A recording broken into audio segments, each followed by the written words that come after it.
महाराज जी आपके चरणों में मेरा शत नमन। जी मेरा एक धार्मिक और राष्ट्रीय प्रश्न है महाराज जी। जी उसका आपने अभी जवाब दे दिया, पर उसमें मैं एक प्रश्न उठाना चाहता हूँ बोलो। कि जितने भी दूसरे धर्म के लोग हैं उनके धर्म बढ़ते जा रहे हैं, और उनके धर्म को बढ़ने का कारण क्या है कि उनके धर्म गुरुओं ने ऐसी व्यवस्था बनाई, और आज वो धर्म कोई 230 करोड़ है, कोई 190 करोड़ है, और हम घटते घटते घटते जा रहे हैं। मेरा प्रश्न ये है, क्या जितना इतना धर्म हम सब कुछ है, हिंदुस्तान धार्मिक देश है, धर्म की हम परिभाषा तक नहीं जानते, और क्या अज्ञानवश की गई पूजा, अज्ञानवश की गई पूजा इसका कारण नहीं है? महाराज जी ये मेरा एक प्रश्न है। और दूसरा मेरी एक मान्यता आपने है। कहा कि सनातन धर्म घटता जा रहा है, अन्य मजहब पंथ बढ़ते जा रहे हैं। इसका सबसे बड़ा कारण है कि हम सनातनी संगठित नहीं है। पहला, हिंदू कब कब मंदिर जाता है और कब कब हनुमान चालीसा पढ़ता है। हिंदू अपना कर्तव्य पूरा नहीं करता। तीसरा, हमारे देश की कुछ मीडिया क्या किसी पादरी को बेवजह बदनाम कर सकती है? नहीं महाराज। क्या किसी मौलाना को बेवजह बदनाम कर सकती है? लेकिन भारत के सनातन साधु संतों के लिए खूब मीडिया बदनाम करने के लिए कुछ मीडिया एजेंट चलाती है। तो हमारे देश में तो हम सनातनी संगठित नहीं हैं। न्यूज चैनलों पर बैठे बैठे वो सनातनी लोग भी सनातन के लोगों के साधु संतों का अपमान कर रहे हैं, और हम सनातनी लोग आपस में लड़के मर रहे हैं। किसी मौलाना के खिलाफ 1 महीने तक कोई न्यूज वाला नहीं चलाया, लेकिन अनिरुद्धाचार्य को बदनाम करने के लिए पूरी मीडिया ने जान लगा दी। कुछ मीडिया ने बदनाम करने के लिए, अब हम सेवा कर रहे हैं फिर भी बदनाम किया जा रहा है। तो सनातन के लिए कौन काम करेगा? लोग कहेंगे कि अनिरुद्धाचार्य ने जान लगाई तो थी, सेवा की तो थी, पर कर दिया गया बदनाम। तो जब दुनिया बदनाम करने तैयार है तो हम अकेले क्या करेंगे? किस किस से लड़ेंगे? इसलिए मुसलमान इसलिए बढ़ रहे हैं क्योंकि वो संगठित हैं, ईसाई इसलिए बढ़ रहे हैं क्योंकि वो संगठित हैं, और हम हिंदू संगठित नहीं हैं, इसलिए हम खुद अपने पतन का कारण बनते चले जा रहे हैं। महाराज जी मेरी एक मान्यता है, मेरा विश्वास है जी और मेरा संतों पर बड़ा भारी मेरी श्रद्धा है जी, क्योंकि संत ही समाज को चला रहे हैं। ठीक है, और संतों की बात को लोग हिंदू समाज मानता है। ठीक है। अगर संत लोग अपना अहम को छोड़कर और इकट्ठे होकर एक ऑल इंडिया लेवल की कोई बॉडी बना लें, राष्ट्रीय लेवल की, और उसको फिर राज्य लेवल पर, फिर जिला लेवल पर, फिर उसको ब्लॉक लेवल पर हम उसको बॉडी बना लें। और महाराज जी जो हमारे धर्म के सार हैं, धर्म के सार महाराज जी, जो रामायण गीता महाभारत भागवत में जो सार हैं, सार रूप में महाराज जी हमारे घरों में संस्कार है महाराज जी, सार रूप में महाराज जी दान है। महाराज जी ना तो घरों में संस्कार हैं और ना ही हिंदू समाज की दान की प्रवृत्ति, जो मुसलमान ने 2.5% फिक्स कर रखा है जी, और 10% फिक्स कर रखा है ईसाइयों ने, 10% कर रखा है सिखों ने। हिंदुओं पर हमारे यहाँ तो क्या आवश्यकता से ज़्यादा रखना नहीं चाहिए, और यहाँ भोग को और संग्रह को चोरी कहा गया, भगवान कृष्ण ने कहा। परंतु हिंदू समाज केवल धन के कारण कमज़ोर हुआ है। बिल्कुल। अगर केवल धन की, मैं एक बात मानता हूँ महाराज जी, अगर हिंदू समाज को एक आपके द्वारा पूरे हिंदू समाज के संत मिलकर बैठ जाएं और वो ये घोषणा कर दें, महाराज जी मैंने कोशिश कर रहा हूँ इस बात की, 1% दान हर व्यक्ति अपनी इनकम में से निकालेगा, तो महाराज जी एक एक शहर से 50-50 करोड़, 100-100 करोड़, 500-500 करोड़ रुपया महीना इकट्ठा होता है महाराज जी। और जो महाराज जी आप यहाँ सेवा कर रहे हैं, इससे महाराज जी आप 10 गुना, 20 गुना, 50 गुना, 100 गुना हर जगह आप सेवा कर सकते हैं। और महाराज जी सेवा नहीं करेंगे तो संगठन नहीं होगा। महाराज जी मैंने एक श्लोक पढ़ा, उसमें महाराज जी ये था कि दान देने से दुनिया के सारे गुण आते हैं। और हुआ क्या महाराज जी, हम दान से हट गए, पूरी प्रकृति दान दे रही है महाराज जी, केवल इंसान ले रहा है जी। तो मेरी मान्यता महाराज जी 2 हैं। अगर इस हिंदू समाज को, जैसे आपने कहा संगठित नहीं है, मैं ये महसूस करता हूँ, मेरा 50 साल से मेरा ये प्रयास है और मैं इसको गंभीरता से अभी 3 साल से मैं लगा हूँ, और मैं इसीलिए महाराज जी यहाँ वृंदावन में आया हूँ महाराज जी से मिलने के लिए। महाराज जी एक केवल दान की अगर हम लोग, आप लोग घोषणा कर दें महाराज जी 1% की, और महाराज जी दूसरा महाराज जी 4 काम घर में कर दें जी महाराज जी।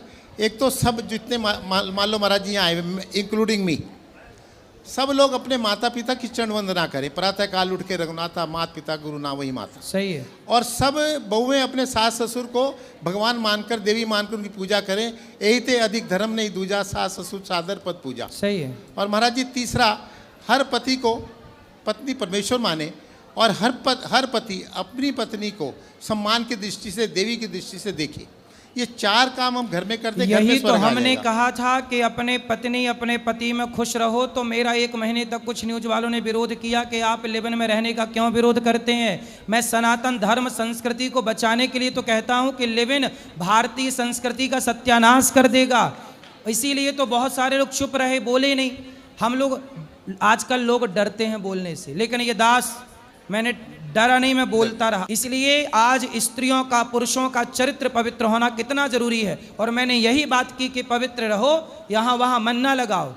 मैंने सीधी भाषा में बोला था 4 जगह मुंह मत मारो, तो मेरा विरोध किया। आपने ऐसा क्यों बोला?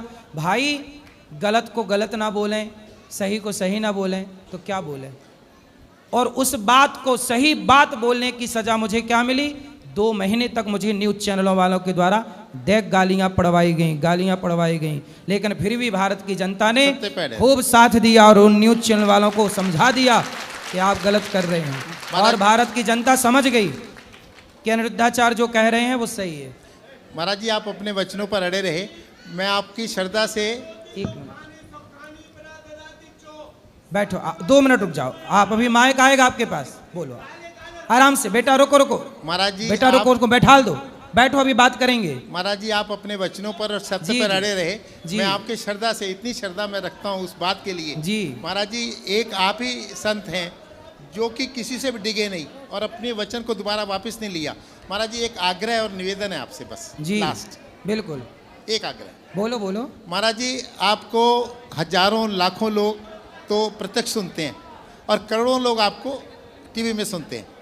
आप एक आग्रह जरूर करें जी कि देखो महाराज जी हम गणेश जी की पूजा करते हैं, मैं गणेश जी को धर्म का द्वार मानता हूँ। जी आप गणेश जी की पूजा के अधिकारी नहीं हैं अगर आप माता पिता की सेवा नहीं करते। सही है। और आप धर्म को समझ ही नहीं सकते।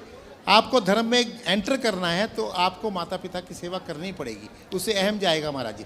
तो महाराज जी मेरा आपसे निवेदन ये है, आग्रह है महाराज जी कि आप जो मर्जी कथा करें, आपके पास हजारों लाखों लोग आते हैं, एक आग्रह करें कि मेरी कथा सुनने का वो अधिकारी है कि जो कल से अपने माता पिता के चरणों में नतमस्तक होकर दंडवत प्रणाम करके आएगा। एक महाराज जी एक आग्रह। दूसरा आग्रह, वो पत्नी जो मेरी कथा सुन रही है कल से अपने सास ससुर की भगवान समझकर सेवा करेगी। सही है। तीसरा महाराज जी पति के लिए, चौथा पत्नी के लिए। महाराज जी 4 बात हो गई। और एक महाराज जी इसका बहुत असर होगा। और एक महाराज जी आप दान का जरूर आग्रह करें जरूर। और 1% महाराज जी पूरे हिंदू समाज से मांगे। महाराज जी मैं कोशिश कर रहा हूँ बहुत, ये इसीलिए आया हूँ मैं, और मेरी बड़ी भारी योजना है महाराज जी। अगर 1% महाराज जी हम लोगों को ले आए ना महाराज जी, 1% यदि लोग दान करने लग गए तो मैं एक स्कूल बनाना चाह रहा हूँ कक्षा 1 से लेकर 12वीं तक CBSE बोर्ड का, जहाँ पर शिक्षा के साथ संस्कार बच्चों को देना स्टार्ट करेंगे। यदि ये लोग दान करने लग गए तो मैं भारत के हर शहर में स्कूल बना सकता हूँ। हर शहर में स्कूल बन जाए यदि लोग सहयोग करें तो। महाराज जी 1% इतना बड़ा दान है जी। हर शहर में स्कूल, हॉस्पिटल, कोई आदमी भूखा मरे नहीं, कोई बगैर दवाई के रहे नहीं। भारत के हर शहर में मैं आयुर्वेदिक हॉस्पिटल बना सकता हूँ। महाराज जी सनातन धर्म बच जाएगा जी, हिंदू बच जाएगा। केवल ये बात अगर हम 2 बात। आपने बहुत अच्छी बात कही, तालियां बजा के आपकी बात का हम स्वागत करते हैं। बहुत सुंदर। वो पीले भैया को दे दो। वो राधे राधे गुरु जी। जी चलिए आपका दर्शन हुआ, बड़ी बात वाले हैं जी। मैं महादेवता भक्त हूँ। महादेवता 12 ज्योतिर्लिंग में मैं 7 ज्योतिर्लिंग किया हूँ। बोलो। हमारे पत्नी है ये। प्रश्न क्या है? आइए। ये लड्डू दोबालती बहुत भक्त है, वृंदावनी, इन्हीं के साथ हम आए हैं। सही है।